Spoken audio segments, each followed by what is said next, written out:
హెబ్రీల్కి రాసిన పత్రిక 10వ అధ్యాయం 25వ వచనంలో ఇలా రాయబడింది.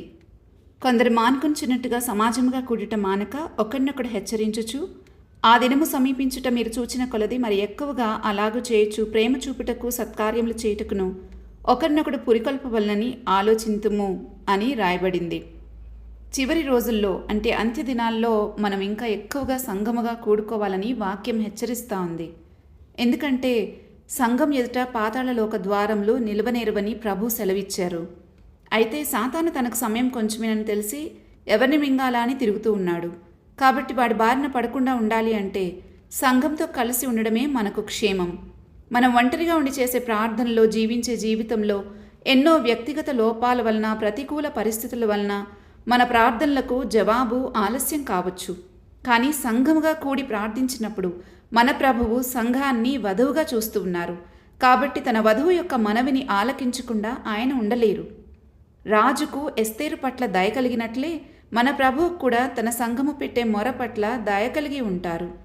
ఒంటరిగా ప్రార్థన చేస్తున్నప్పుడు సాతాను మన మీద ప్రభువుకి ఎన్నో ఫిర్యాదులు చేయొచ్చు. కానీ సంఘముగా కూడి ప్రార్థించేటప్పుడు సంఘం మీద ఫిర్యాదులు చేయలేడు.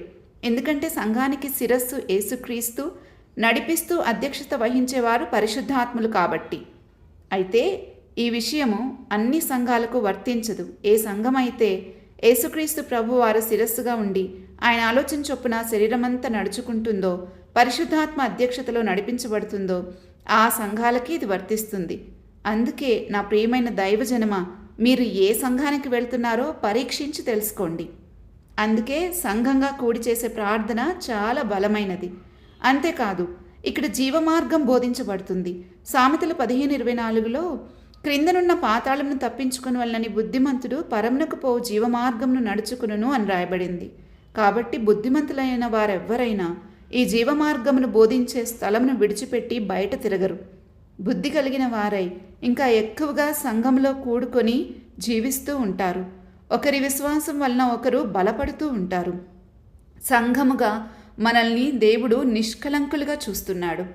కాబట్టి ఈ గొప్ప ప్రయోజనాన్ని మనం విడిచిపెట్టి సంఘం బయట మనం సంచరించొద్దు. కానీ సంఘములో ఎప్పటికప్పుడు మనం నూతనపరచబడుతూ అక్కడ జీవించాలని ప్రభు ఆశిస్తూ ఉన్నారు.